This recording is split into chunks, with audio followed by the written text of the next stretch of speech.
Hello and welcome to another video in the series Archaeology in Islam.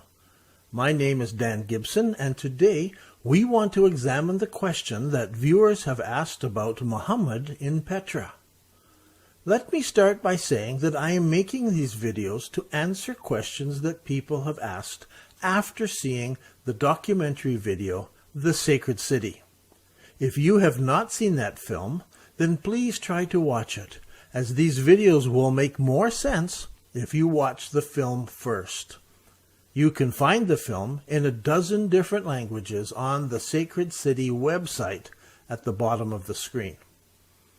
In the documentary film, I demonstrate that the first Qibla direction was towards the city of Petra in southern Jordan.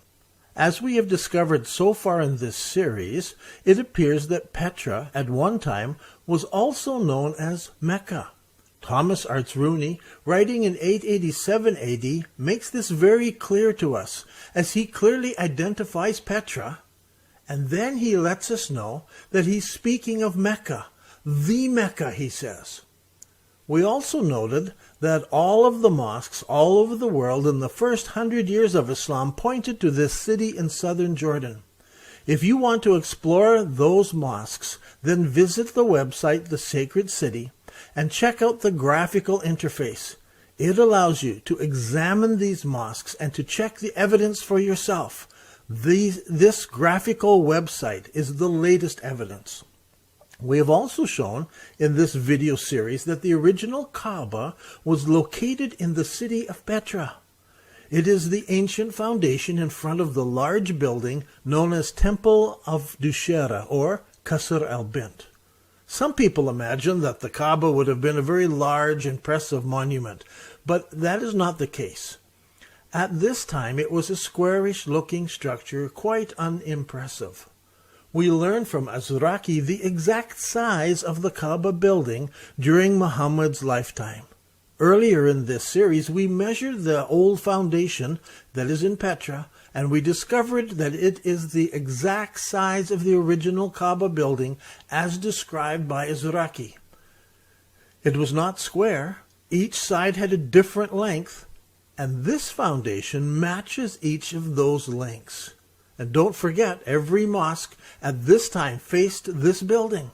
From east and west, north and south, every Qibla faced this building. Very strong evidence that this is the original Kaaba located in the city of Petra. So if this was the holy city of Islam, the place where the first Kaaba was located, then the Prophet Muhammad would have been born and raised in this city, in Petra. It was here that his grandfather was the keeper of the Kaaba and its grounds. Now today, the Temple of Dushera stands directly behind the first Kaaba, and we will learn more about this temple in future videos. But originally, back in antiquity, the Kaaba stood alone in this valley, and it was a house of worship for the children of Ishmael. This was the valley where Hagar wept and cried out to the Lord because little baby Ishmael was about to die. It was in this city that she found water in Zamzam. Before the time of Muhammad, the people of this city were pagans. They worshipped a variety of gods. And when we look around the city of Petra, or Mecca as some call it, we see the temples of Dushera and Al-Uzha. They are there in Petra. We see evidence of a god with 3 daughters. As I have said before, gods were represented by a square block cut in the rock, because God did not have a human or animal image. Here we see a carved god block in Petra. It is square. Notice inside are 3 smaller ones, representing Dushera as the large block, and then the 3 daughters Al-Uzza, Al-Lat, and Al-Manawat are the 3 smaller blocks inside. So Muhammad lived in a pagan city. He was born here, and he would have gone down these streets. This was his city. He would have stopped at temples along the way. He would have known who was buried in the various tombs. As we read Islamic history, it should become clear to us that before the revelation in the cave, Muhammad was a pagan, living in a pagan city and worshipping pagan gods. As I say this, I know there are people who will object. One of those is Adnan Ibrahim. He insists that Muhammad could not have been in Petra because there were idols there, and Muhammad was so pure that he could not coexist with idols. You may have heard this argument, but here in this video, I would like to answer it from Islamic sources. These are not my own ideas. This is from Islamic sources, commonly used sources. First, there are numerous references in the hadiths of Muhammad coexisting with idols. For example, Muhammad eats food offered on altars. Bukhari tells us this. Allah's apostle, that's Muhammad, said that he met Zayd ibn Amr Nufail at a place near Balda. This had happened before Allah's apostle received the divine inspiration. Allah's apostle presented him a dish of meat. Zayd bin Amr refused to eat of it, and then said, I do not eat of what you slaughter on your stone altars, or ansab is the word he uses, nor do I eat except that on which Allah's name has been mentioned on slaughtering. So here is a story of Muhammad before receiving his message, having a plate of food that was offered to idols. Let's read some more. Another account. This one from Al-Karkushi, and it regards pre-Islamic days. He says, the Prophet slaughtered a lamb for one of the idols. This is Nusub min al-Ansab. Then he roasted it and carried it with him. Then Zayd bin Amr ibn Nufail met us in the upper part of the valley. It was one of the hot days in Mecca. When we met, we greeted each other with the greeting of the age of Jahiliyyah, which in Nam Sabahan. Then the Prophet said, why do I see you, O son of Amr, hated by your people? He said, this is without myself being the cause for their hatred. I found them associating divinities with Allah, and I was reluctant to do the same. I wanted the religion of Abraham. The Prophet said, would you like some food? He said yes. Then the Prophet put before him the meat of the lamb. Zayd ibn Amr said, what did you sacrifice to, O Muhammad? He said, to one of the idols. Zayd then said, I am not one to eat anything slaughtered for a divinity other than Allah. So here we clearly read that in the time of Jahiliyyah, the Prophet Muhammad slaughtered a lamb to the idols. It was he who slaughtered the lamb to the idols. Then there's the cave where Muhammad received his vision. This was a spot where young men went for religious devotion. It was in this cave where Muhammad received the beginning of the Quran. Here, Bukhari tells us that the cave was filled with pagan images. Bukhari tells us, I was in the company of the Prophet in the cave, and on seeing the carvings of the pagans, I said, O Allah's apostle, if one of the pagans should lift up his foot, he will see us. He said, that's Muhammad, said, what do you think of two, the third of whom is Allah? Now, the proposed cave in Mecca in Saudi Arabia today does not contain any of these pagan carvings. But the proposed cave in Petra has these carvings. Once again, it's all in my book, Early Islamic Qiblas. I urge you to read it. I hear there are electronic copies circulating on the internet. In his pre-Islamic days, Muhammad was surrounded by idols. This is why he had to cleanse 360 idols from the Kaaba.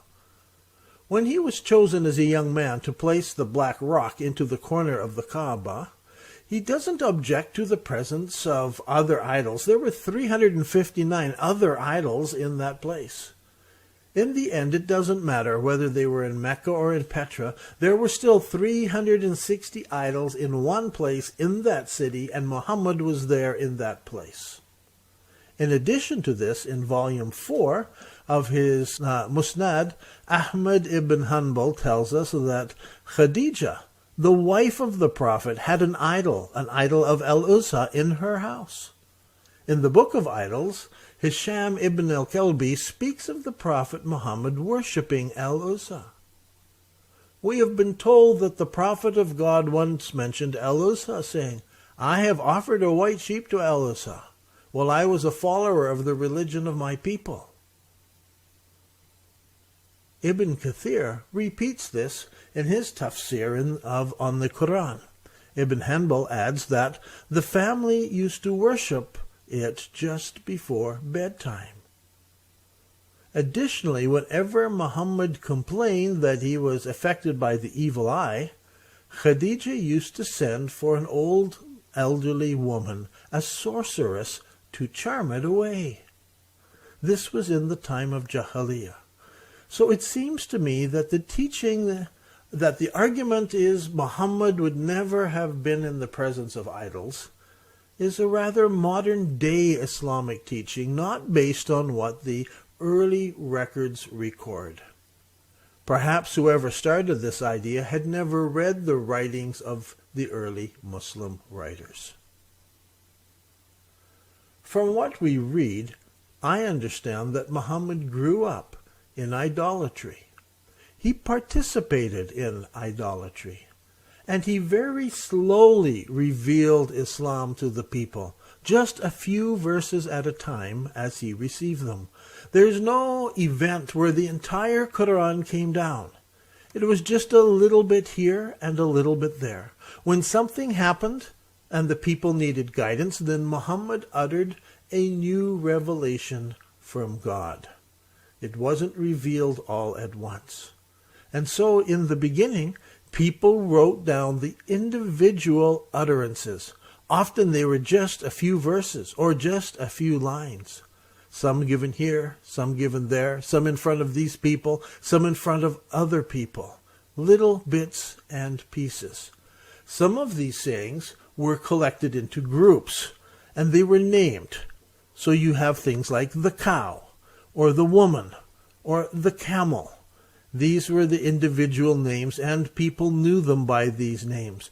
It wasn't until after the death of Muhammad, during the lifetime of Uthman, that these bits and pieces were gathered together for what seems the very first time and given the name the Quran. Even after this, there were several more gatherings, and it appears that under General Hajjaj there was even further gatherings of the things that Muhammad said. So, it becomes evident that there was not a unified Quran. Not until much later, scholars have gathered together many different copies of the Quran, and some of them have different readings. Some of them do not have all of the verses. In some of them, they're in a different order. Some have different wordings in them. All of this comes from the origins of Islam, where Muhammad moved around the pagan city, and he gave the revelations at various times to address different issues that he faced, little bits at a time. It wasn't until the Muslims moved to Medina that the formation of a Muslim society began. And so the Hijrah was from Petra down to Medina. So did Muhammad live in a pagan city? The early writers say, yes, he did. He participated. Did Muhammad worship pagan idols before the cave revelation? The early Islamic writers tell us, yes, he did. So why are some modern Islamic preachers upset with this? It seems they have made Muhammad a perfect person, even before he had a revelation. You see, in their minds, Muhammad was something other than what the Islamic records tell us. We must go back and read the Islamic records. I find that very few of these preachers have read Islamic history. He wasn't perfect.